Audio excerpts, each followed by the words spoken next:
Hello and welcome back. So this video is for class 10 and we will continue with current electricity. So in the last class we spoke about the concept of electric current. Today let us see some of the other concepts related to electric current. So the next important topic that we are going to see, that is called as potential difference. Now potential difference is very important.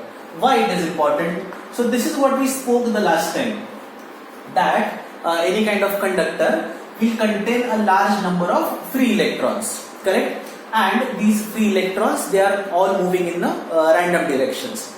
But how to give a direction to them? For that we have to attach a power supply. Okay, we have to attach a cell to the circuit. So if you attach a cell, then all the electrons will start moving in one direction. So this cell that we have put, that is giving something that is called as a potential difference. And what potential difference does? Potential difference will give the electrons enough energy to start moving from one point to the another, thereby causing the electric current. So here we see that potential difference is very important. If you don't have a potential difference, the electrons will not move. Okay, so that is the important thing to remember, that when there is potential difference between 2 points of a conductor, only then the current will start to flow. Okay. So first let us see the definition of potential difference. We define potential difference as the work done in moving a unit positive charge from one point to another. Okay. So once again, V, that is potential difference, that is denoted by V. Potential difference is defined as work done per unit charge. So how much work the power supply has to do for 1 coulomb of charge, that is called as the potential difference. The SI unit of potential difference is volt, which is denoted by capital V. Okay, or we can say that 1 volt is equal to 1 joule upon 1 coulomb. So if 1 joule of work is done in moving charge of 1 coulomb, then we will say the potential difference is of 1 volt. So let us try to understand that concept in a more better manner. So here we have a conductor that is connected to a cell. Now what we know is that because it is connected like this, let us call this end as A and this end as B.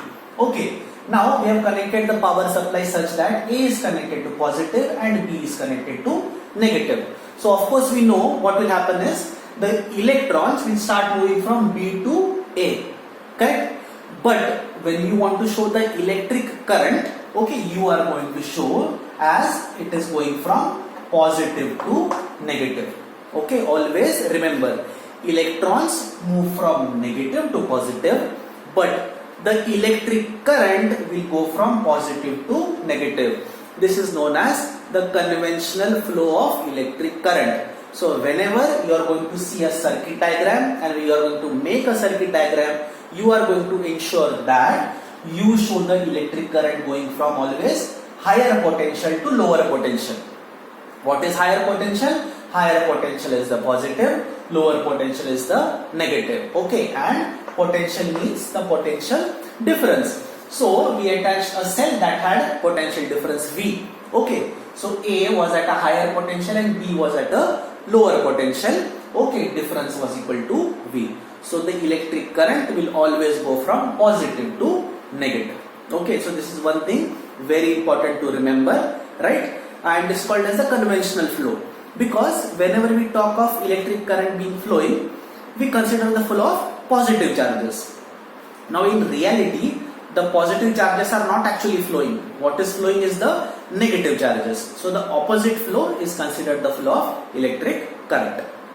Now let us understand some of the symbols that we are going to need for this chapter. So whenever we talk about electric current, we have something called as a circuit diagram. Okay, so what happens? Using the circuit diagram, you can see how the electric current is flowing in that particular circuit. Okay, so just like we have maps to show how to go on the roads, we have the circuit diagrams to show where the electric current is flowing and which are the components that are attached. So let us see some of the very basic symbols that are used in the in the circuit diagrams. So I think this one you know very well. This is the symbol of a cell. Okay, so if you have a cell, you must have seen that you use for a power supply. Okay, you would have seen that we put in our remote controls or in our watches. So that is a cell. Okay, so one long line and one short line, both parallel to each other. This represents one cell. If you have got more than one cell, that is if you have a battery, then in that case we make the diagram like this. Okay, then we will show two or more cells connected with each other, and that is called as a battery. Okay, so this symbol represents that of a cell or a power supply. Then I think this also you must have seen. This is the symbol of a key. Okay, or a switch. Okay, so in a circuit, if you want to show a switch, you will show it by this, or another method is to show by this. Okay, when it is here, that means the key is open. When it is down, it is touching these 2 points, that means the key is closed. Okay, so that is a symbol for a cell, this is a symbol for a key. Another symbol is this. This is called as a resistor. Okay, now of course in the next topic we will see what is the meaning of a resistor. For now, just remember this is called as a resistor. Now if we draw a resistor like this and we put an arrow over here, now this becomes a variable resistor. Okay, variable resistor means one that can the resistance can change. Another one is this symbol. Okay, this denotes an ammeter. An ammeter, it is a device that will measure the electric current flowing in the circuit. Okay, so when we have a circle with an A inside, that means ammeter. Ammeter will have a positive and negative. Another one you have is this. Okay, that is called as a voltmeter. Again, a voltmeter is a device that will measure the potential difference. Okay, voltmeter is shown as a circle with a V inside, and one end will be positive, other will be negative. Now we will see a very important law, and that is known as the Ohm's law. So whenever you will talk about electric current, the Ohm's law will play a very important role, because basically everywhere, wherever an electric current is flowing through a conductor, it is following the Ohm's law. Okay, so it's a very simple concept. Let us try to understand. So here we have a conductor. To that conductor we have attached a cell that is having potential difference of V. Okay, and now what will happen? Because it is having potential difference of V, because of that there will be an electric current, let us say I, that will flow through our conductor. Correct? And of course current will flow from positive to negative, as we have previously discussed. So now if I ask you, you want to increase the current, what will you do? Okay, immediately we will say that we can increase the voltage. So if you were having 1 volt before, let us make it 2 volt. If you make it 2 volt, the electric current will increase. Then let us make it 3 volts. Again the current will go on increasing. Right. So what we see is that if we go on changing the voltage, the current will change. If voltage is increasing, current will also increase. Of course, we are assuming that this conductor is remaining same. There is no change in the conductor. So what you can say that as long as the conductor remains a constant, that is the physical dimension of conductor remains constant, then the potential difference is directly proportional to the electric current. Right?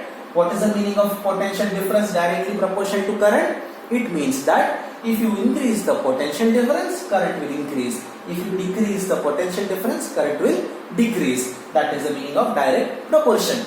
So this is basically the Ohm's law. Ohm's law says as long as the physical dimensions of conductor remain constant, the potential difference is proportional to the electric current. Okay, so mathematically we will write it as V proportional to I, and therefore we will say V is equal to, now we have to add a constant. So the constant we add is capital R. So we get V is equal to IR, where this R is known as the resistance.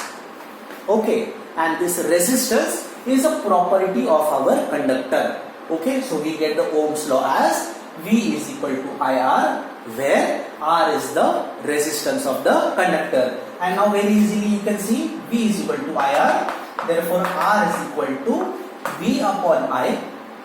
Okay, so R, that is resistance, it is a property, we define it as resistance is a property that opposes the flow of electric current through a conductor. Okay, so every conductor basically what it will try to do, it will try to stop the electric current from flowing through it. Okay, and this property of opposing the electric current, that property is known as resistance.